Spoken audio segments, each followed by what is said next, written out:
Hello and welcome to Meditude, the medical tutorials. Our motto is understand, learn, and give your best performance.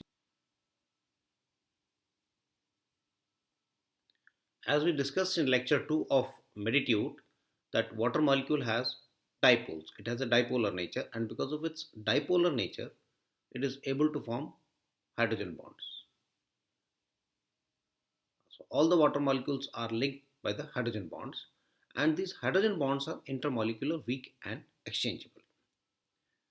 It is not only water molecule which has dipole, there are other molecules also which have a dipole. For example, the alcoholic group. This OH group is alcoholic group.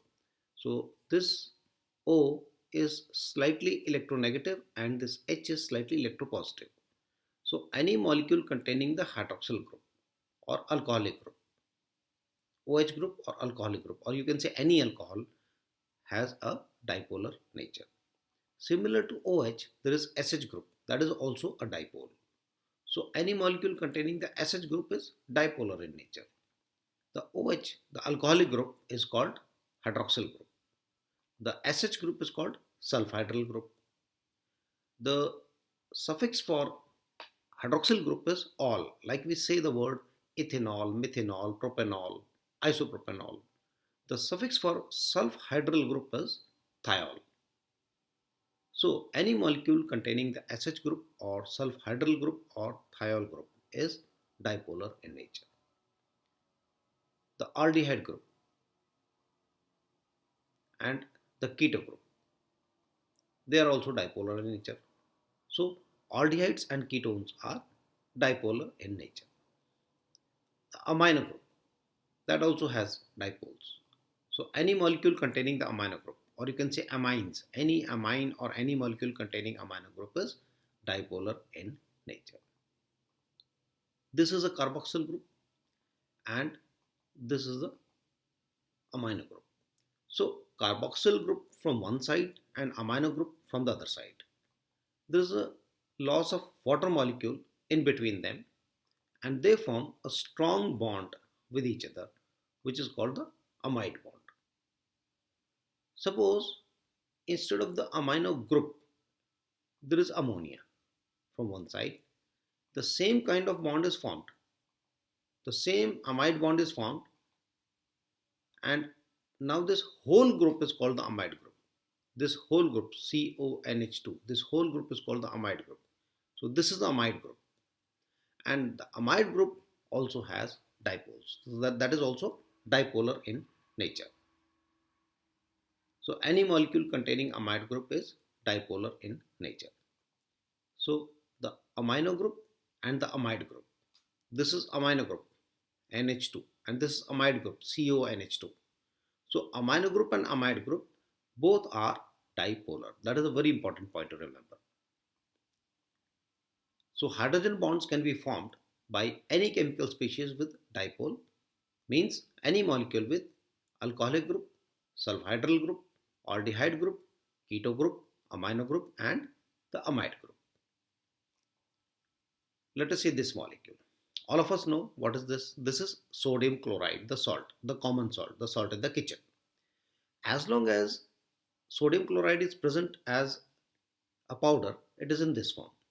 But the moment it is dissolved in water, the two ions get separated. Sodium ion and chloride ion get separated. Means it dissociates into ions in water.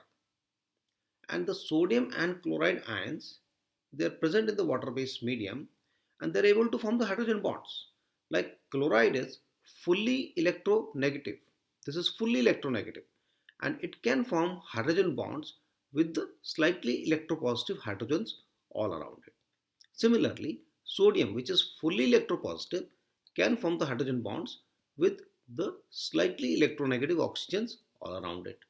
So, sodium as well as chloride both are able to form the hydrogen bonds with the water molecules. It is not only sodium chloride, there are other molecules also which behave in the same manner, like potassium chloride, calcium chloride, ammonium sulfate, barium chloride. All these molecules, they also dissociate into ions in water-based medium aqueous solution. So they are called electrolytes. Electrolyte is any chemical species which dissociates into ions. And the important point to remember is that it dissociates into ions in the aqueous solution, in the water based medium.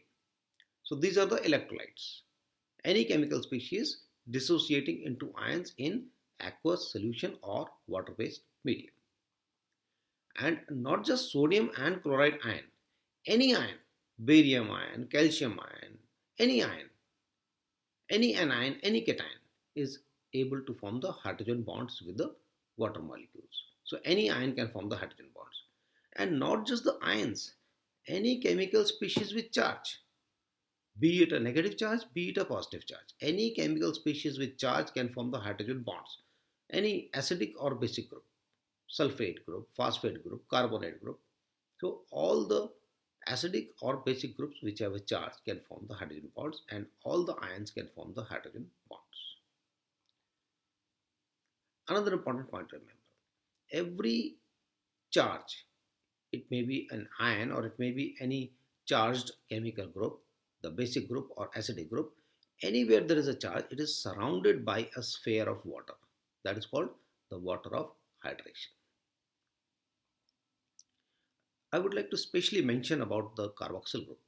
This is carboxyl group and it definitely has dipoles, so it is definitely dipolar in nature and it definitely forms the hydrogen bonds. But at physiological pH, which is 7.4 in the ECF and 7.1 in ICF. So at this pH, the carboxyl group is dissociated. And this negative charge, it is shared by the two oxygens. Means this whole group is negatively charged. And it still can form the hydrogen bonds because we have just discussed that any charged chemical species can form the hydrogen bonds. So carboxyl group can form the hydrogen bonds. Whether it is dissociated or undissociated, in any form it forms hydrogen bonds. But at physiological pH it is dissociated. So one type of molecules are those which form the hydrogen bonds with water and with each other, and these molecules are either dipolar molecules or the molecules with charge. Means the molecules with dipole or molecules with charge. And because they are able to form the hydrogen bonds with water and with each other, they are the dipolar molecules are these: the alcoholic group, the SH group, the carboxyl group, the aldehydes, the ketones, the amino group, and the amide group. And the molecules with charge are the cations, the anions, the acidic group, or the basic group. So all these molecules which are either dipolar or with charge, they are able to form the hydrogen bonds with water and with each other, and that is why they are soluble in water. And because these are soluble in water, they are called hydrophilic molecules. They are also called polar molecules because of the dipolar nature. Because of the dipolar nature, they are called polars. In fact, any molecule which is soluble in water, which is hydrophilic, is called polar. Okay. Second category of molecules are those which neither have a dipole nor have a charge. So these molecules are not able to form the hydrogen bonds, and because they do not form the hydrogen bonds, they are insoluble in water and they are called hydrophobic, the water hating, and they are also called non-polar. So two categories of molecules are there: hydrophilic and hydrophobic, polar and non-polar, soluble in water, insoluble in water, form the hydrogen bonds, do not form the hydrogen bonds. So hydrophilic or polar molecules are of two types: those with dipoles and those with charge. The hydrophobic molecules, which neither have a dipole nor have a charge, are basically lipids. There are many hydrophobic molecules in nature, but in the human body, the hydrophobic molecules are called lipids. The definition of lipids are a member of heterogeneous group. The important point to remember is heterogeneous. It's a diverse group. And the members of this group are chemically unrelated. For example, cholesterol is a different kind of molecule. Fatty acid is a different kind of molecule if you see the chemical structure. And all of them have a common property of being insoluble in water and soluble in non-polar solvents. So the 2 points to remember are that number 1, heterogeneous, number 2, chemically unrelated, number 3, insoluble in water, and number 4, soluble in non-polar solvents. So that is a definition of lipids. A member of heterogeneous group which may be chemically unrelated but have a common property of being insoluble in water and soluble in non-polar solvents. This definition should always be on your tips. So these are the two types of molecules, the hydrophilic and hydrophobic polar and non-polar molecules. There's a third category of molecules called amphipathic. Amphi. Amphi means both. So amphipathic molecules are those which are hydrophilic also and hydrophobic also. So that is, how is it possible? So basically amphipathic molecules are those where one portion of the molecule is hydrophobic, another portion of the molecule is hydrophilic. And because they are hydrophilic and hydrophobic both, they have a peculiar behavior in water. That this how they behave in water, we are going to discuss in the upcoming lectures of Meditute. First, let us see the examples of amphipathic molecules. One type of amphipathic molecules are lipids. And lipids, we have just discussed that they are basically non-polar or hydrophobic. But there are certain lipids like proteins. Another molecule which is amphipathic is proteins. One is lipids, second is proteins. Lipids, as I told you, they are basically non-polar, but there are certain lipids like cholesterol, phospholipids, and sphingolipids.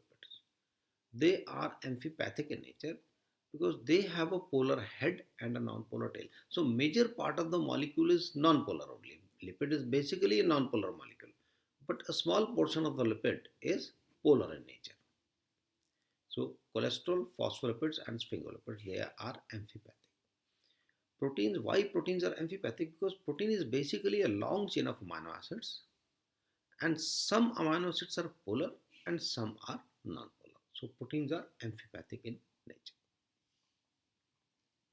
Let us quickly revise the points that we have discussed so far in this lecture.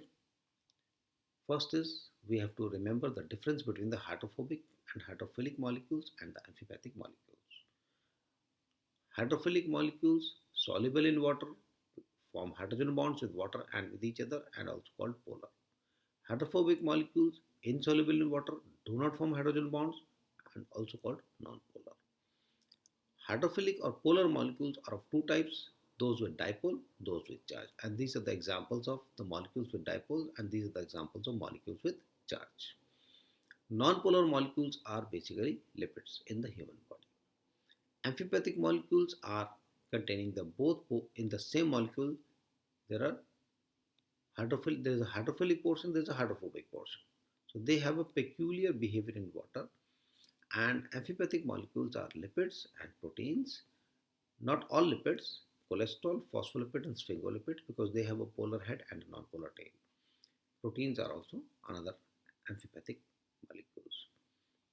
And a special note that ions or any charged chemical species is surrounded by the water of hydration. Carboxyl group can be present in two forms, that is undissociated and dissociated form. Both forms can form the hydrogen bonds. However, at physiological pH, it is in the dissociated form. If you wish to better your performance in any of the exams and build a solid foundation for a great career in medical science, please like, share, and subscribe our channel, Meditute the Medical Tutorials.